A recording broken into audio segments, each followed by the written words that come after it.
Let's do prarthana and start the session. Om Guru Brahma Guru Vishnu Guru Devo Maheshwara Guru Sakshat Parabrahma Tasmai Sri Gurave Namaha. Om Mannado Sri Jagannada Madguru Sri Jagadguru Mamatma Sarva Bhutatma Tasmai Sri Gurave Namaha. Om Akhanda Mandalakaram Vyaptam Yena Characharam Tat Padam Darshitam Yena Tasmai Sri Gurave Namaha. The only Guru of three religions, Traitathiram originator, sensational writer, author of more than 100 divine holy scriptures, Hindu virtue donor, the emperor of spiritual kingdom, Sri Sri Sri Acharya Prabodhananda Yogeshwar. We are learning Traitathiram Bhagavad Gita, interpreted by Sri Sri Sri Acharya Prabodhananda Yogeshwarlu. We are learning Atma Samyama Yogam chapter, which is the fifth one in Traitathiram Bhagavad Gita. So in this chapter, the first Slokam itself taught by Lord Krishna itself. So what he said, Anashritaha karma phalam karyam karma karoti yaha sa sannyasi cha sayogi cha naniragnir nachakriyaha. This Slokam he talks about the karma yogam itself. So how the karma yogi should be. So that is the main intention of the Slokam itself.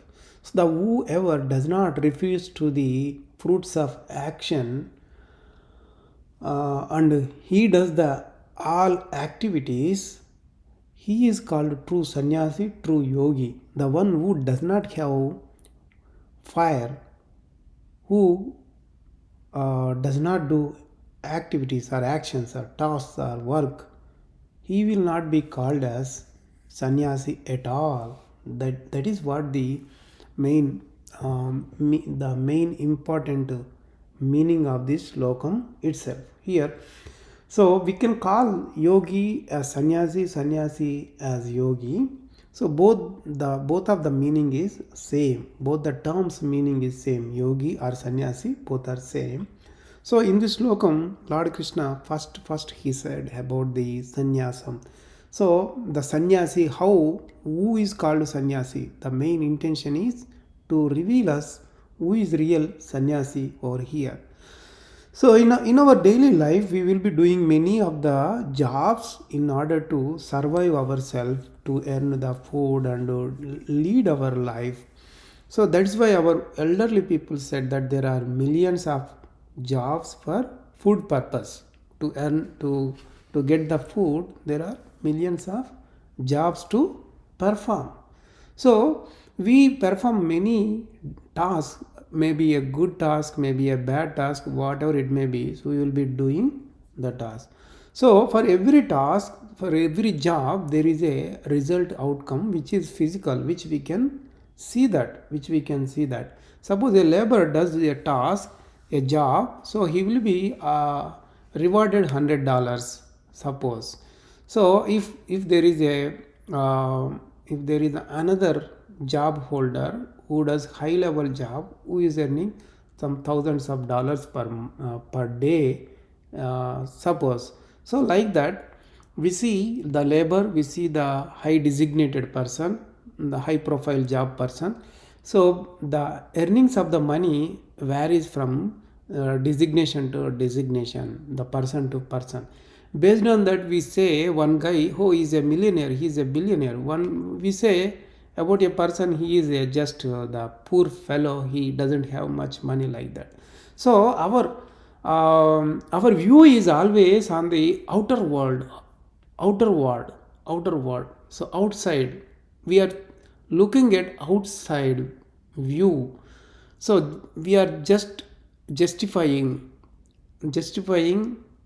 with respect to the physical world. We are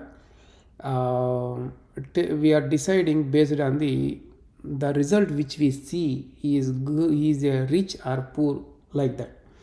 So like that, there are different kinds of people, what they earn and what we call them rich or poor, something like that. And now let's move on. So there is another result which is invisible one, that we call subtle one. So the physical result, the physical fruit, which can be in the form of money, that you can see, the subtle one, invisible one, which is called karma. Karma is invisible one. So since karma is invisible one, so we cannot guess, we cannot anticipate such person got this much karma, because it's totally invisible one. So that is how it looks, is like you have sticks, you put on fire on that, you will see sticks and fire. So the burning fire you can see, and the sticks underneath the burning fire, but you can't see the wind which is helping to burn the sticks, right? The similar way, so when we are doing a performing a job, the physical result, you get a physical result and also a subtle one, subtle or invisible result, both will be there. This is like if you take a money, if you take a 1 rupee coin or a dollar coin, so it will have head and tail. So you will see head, you can't see tail, since it is invisible. So and also, if you do a job, if you accept the reward in terms of groceries or some things, then there are no head and tail for that. So what is the clue over here is, the God is trying to tell you that, so in a job, in a way of doing the job, two kinds of results come. In another way of doing the job, only one kind of result will be there. See here, two types of fruits from a job, and one type of fruit only from a job. So this is the main important thing, we have to remember that. So what is that is, the one way, by one way you are going to earn the karma, in another way you are not going to earn the karma. So one process attaches you karma, other process detaches you from karma itself. So the initiative karma, when a creature bonds, then and there itself, immediately for him, for that mortal soul, whole karma which should be executed for the whole life is written. That karma is called initiative karma. That initiative karma comes from the accumulated karma. All his from some portion of the accumulated karma is taken as initiative karma. That initiative karma will be executed, will whole life of will be for the whole life of the mortal soul itself. So when the initiative karma is coming into execution, then it provides the inputs to the mind. Mind, it does what it does, it takes that, it memorizes that thing and gives to buddhi or intellect. The intellect, what it does, so intellect is associated immediately with the emotion attached to it, then and there itself.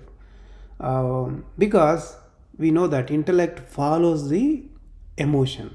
So intellect, what it does, it will be in any one of the emotion in a given point of time, right? Then it will start thinking about the matter provided by the mind.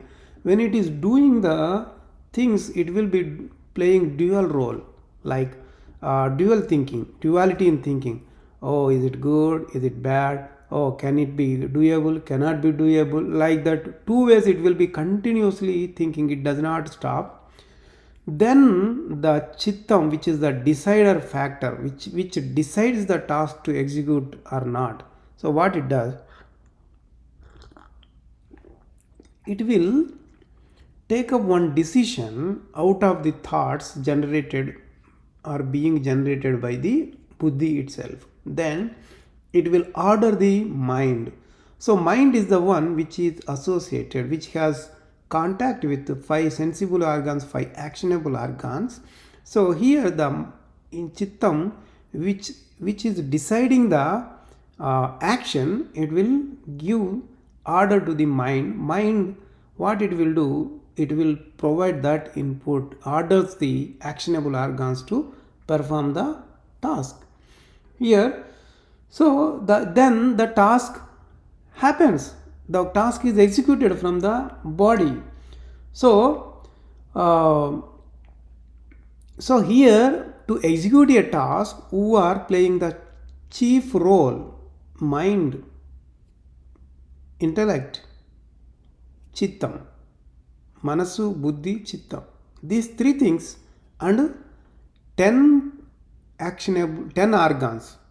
10 organs, what are the 10 other organs? Sensible organs 5, actionable organs 5. Totally 13 organs are, or we can say 13 philosophies are participating to execute a task over here.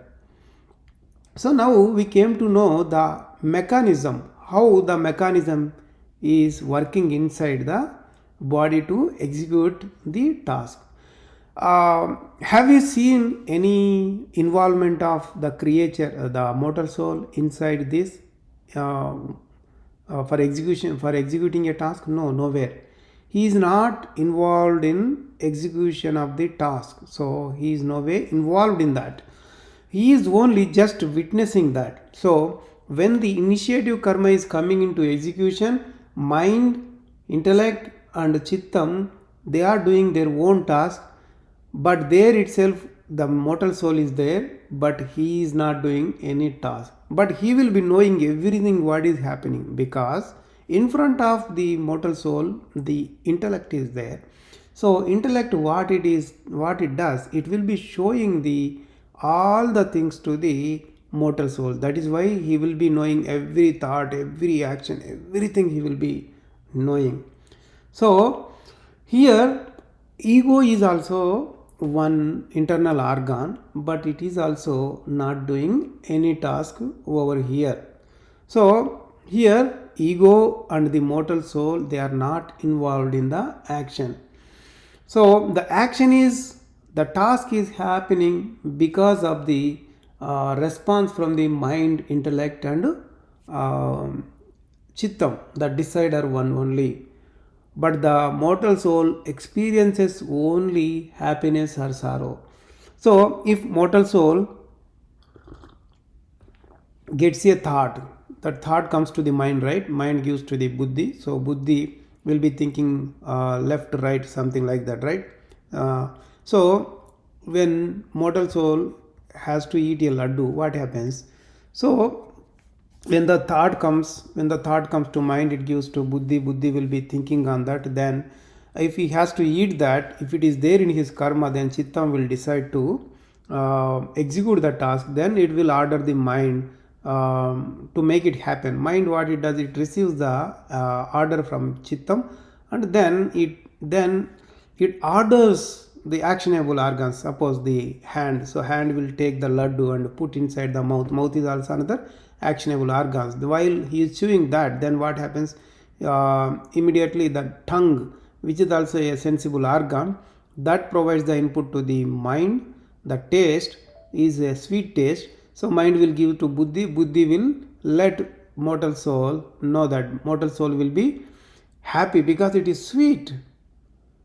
Suppose if he got some disease, a doctor gives to take a pill. So if he takes a pill, and if so when he puts it inside his mouth and it is on the tongue, it tastes bitter.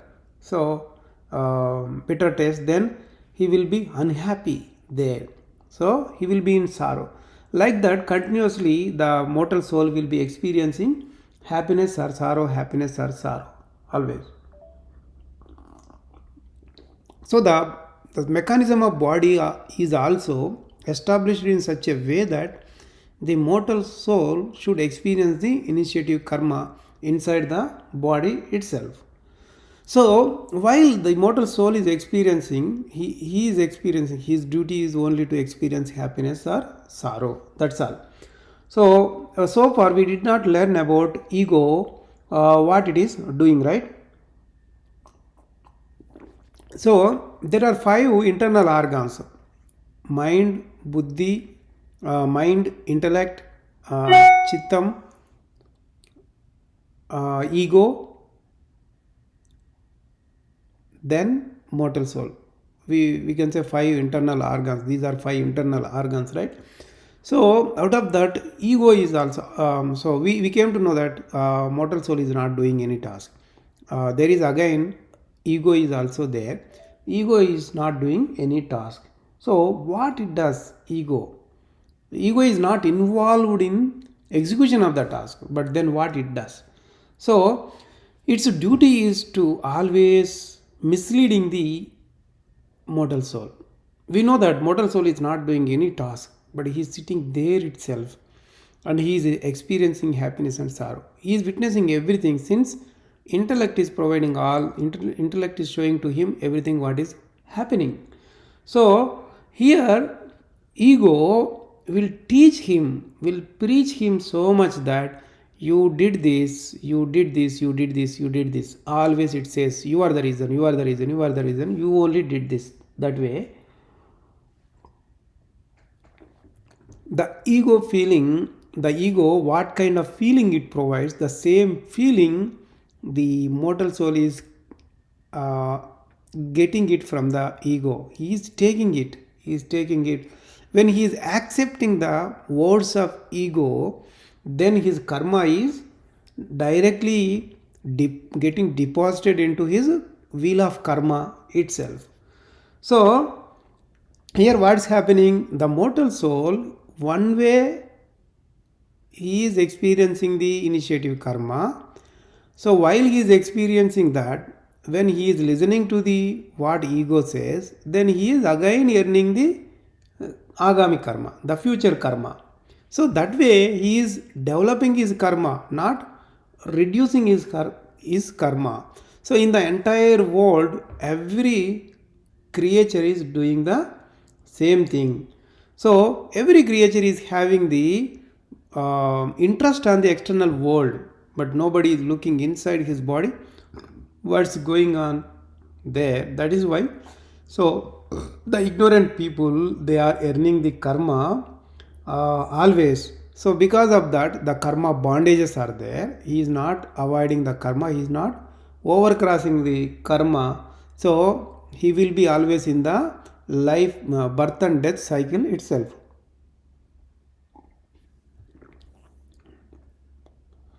So that way he is continuously earning the karma. So how the karma is getting attached to the mortal soul, that we understood, right? We came to know. So let's know how we can detach from the karma, how we can eliminate the karma, stop the karma getting attached to us. So that's what the important thing we need to learn from the Shlokamu itself. So far we know that mind, intellect, chittam, these are the three important things which they play important role in execution of a task. So the mortal soul is the one who experiences happiness and sorrow, and the ego is the one which is telling the mortal soul that you did this. So he is getting the feeling, ego feeling. Because of that, the karma is written on the mortal soul itself, on the mortal soul name itself. So the task of ego is attaching the karma to the mortal soul. So here the important thing is, so whether to get the karma or not to get the karma, it's at the ego side only. So if ego works, then he is getting attached. If ego does not work, he is not getting attached to the karma. So here mortal soul, even though he has no relation in the execution of the task, the ego, since it is preaching him that he is the one who is the reason for execution of the task, then what is happening? So he is earning the karma itself. So blindly he is following the ego. He is not even in a position to think whether it is true or false. So he has no rational thinking whether to accept or not accept, because he is stooped down into the deep ignorance. Then he is completely depending on the ego. He is earning the karma always. So since he is not a gnani, a knower of the wisdom, ego also continuously attaches him the karma. So that's about the ignorant person. The one who has the wisdom eye, the one who has the wisdom eye, who knows the wisdom, he does not depend on the ego. He knows that to execute a task, the main important reason is karma. So when that induces the mind, intellect, chittam, then what happens? So the emotions are being used over here while executing the task, and the mortal soul is experiencing happiness and sorrow. So that is what he knows. So in that case, what he understands, whenever ego is trying to teach, mislead him, he does not care that one. So he will throw it away, thinking that that is false, that is false.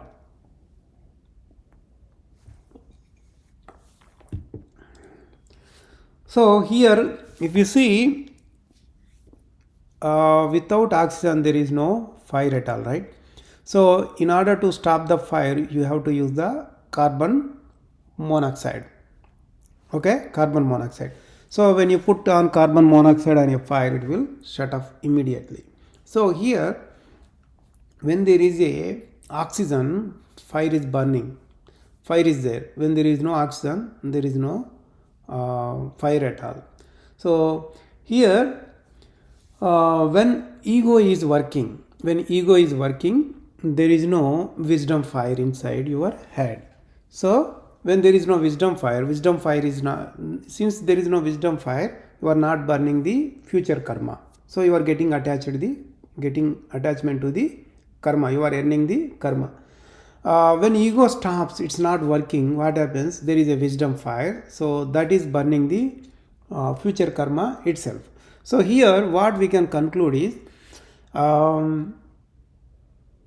to earn future karma, it completely depends on the activity of the ego. So if ego works, agami karma is there, future karma. If ego doesn't work, there is no future karma. So suppose if you successfully stopped ego in a task, is it going to be permanent? No. So it's not like that. The people may think that, so once he does not listen to the ego, what the ego says, then that is done deal. So forever it will be like that. It's not that a way. The duty of the ego is always misleading the mortal soul. So that is why you should be very much aware in every task, and you have to be aware much more, and always be in a situation, always should be avoiding the ego. You should always avoid the ego. You should not listen to the ego in every task, every time. So then only you will have the wisdom fire. That wisdom fire is going to burn the karma. So otherwise, what happens? In one task you will be burning the karma, in another task you don't burn the karma. So you will not have the wisdom fire. Then again you will be earning the karma. So because of the wisdom fire, so with wisdom fire, if you have wisdom fire, you are burning the karma. That means you are reducing the karma. If you don't have wisdom fire, so you are developing your future karma itself. So the wisdom fire is the main the main one.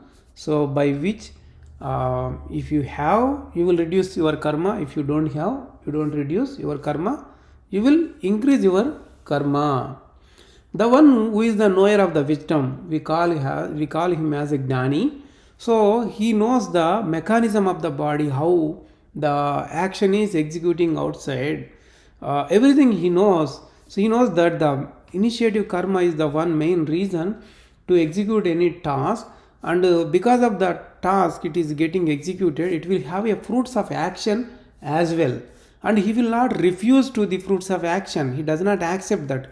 He will not have desire in his mind that he has to he will not have desire on the fruits of action. So the task will be executing. So in his mind he will be thinking that I am no way reason for execution of this task. So these are the things which are involved in execution of the task. I am no way related to this. So that way he will think. So he will think that the mortal soul, I am one of the parts inside the body at one place. So he will think that I am just a reason, because I am to experience only happiness and sorrow, that's it. So that way he will think. So when he does think like that, then what happens? The wisdom fire will be generated then and there itself while the task is getting executed. That wisdom fire is going to burn his future karma itself. That's why some people say that, so what sannyasi will contain, he will have ashes, they will say. He will have ashes there itself. So they don't know the actual meaning of the sannyasi. Means he is karma yogi, and the ash means so his karma got burned. So because they don't know that, they could not able to understand. They did not understand the inner meaning of that. So even though he doesn't have ash which is visible to outside world, but people say that the sannyasi will have just ash, he will not have nothing. So that's a strange, right? So that's what about the karma yogi. That's what about the karma yogi, the gnani who will avoid the karma. So and another surprising thing is, in the Slokam God said that Nani Ragni. So when God said Nani Ragni, that means who doesn't have fire. When they understood this matter, some people what they interpreted, what they started doing is, oh, we need to have Yagna Kundam. So there should be there should be sticks, and we need to light up the fire and say Swaha and do the physical yagnas, physical sacrifice. They thought that way. That is not the true meaning what Lord Krishna said over here. So the Agni should generate inside your head itself. So that's internal fire inside your head, not the external fire, he said. So and also he said that, so without having desire on the fruits of action, you should do the task. Whoever does so, he is called true sannyasi, true yogi, he said.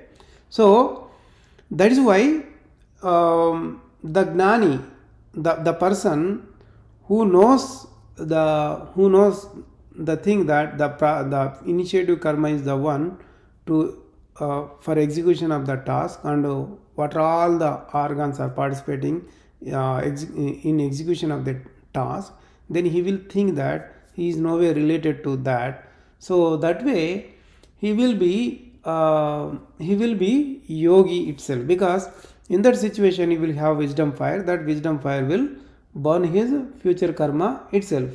But the one who does not have fire, that means wisdom fire in his head, and the one who stopped doing the jobs, he is not a sannyasi, he is not a yogi at all.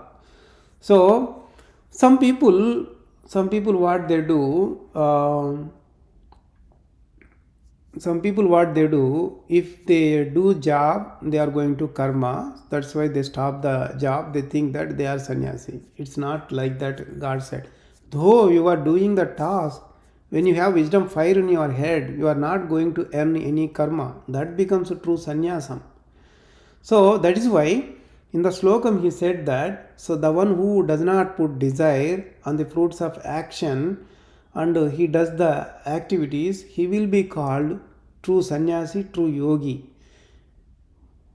The one who has no fire in his head, in his body, and in his head, and who stops the jobs, he is not called sannyasi or yogi at all. That's what God said in this slokam. So I think we got true meaning, which Swami explained in such a way that so there is no doubt in understanding true sannyasi, true yogi. So if you have any doubts, you can ask. If not, we'll move on to the next slokam. Yam sanyasamiti prahur yogam tam vidhi pandava nahya sanyasta sankalpo yogi bhavati kachana. What he is saying, the jnanis, what they are saying sannyasam, that is called karma yogam. He is saying in this slokam. When a person becomes thoughtless state, he will really enters into the yogam. He will get yogam itself. He will get unification itself. That's what in this slokam he is saying. In this slokam, the slokam talks about karma yogam and brahma yogam.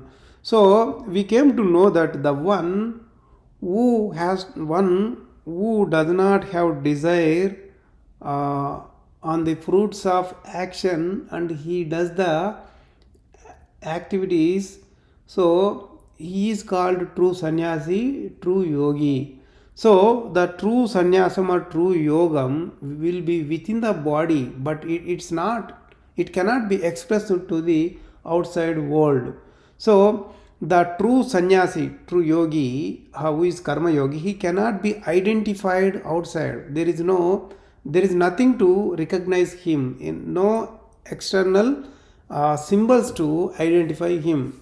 So the true sannyasi cannot be expressed, the true sannyasi need not express to the outside world that he is sannyasi.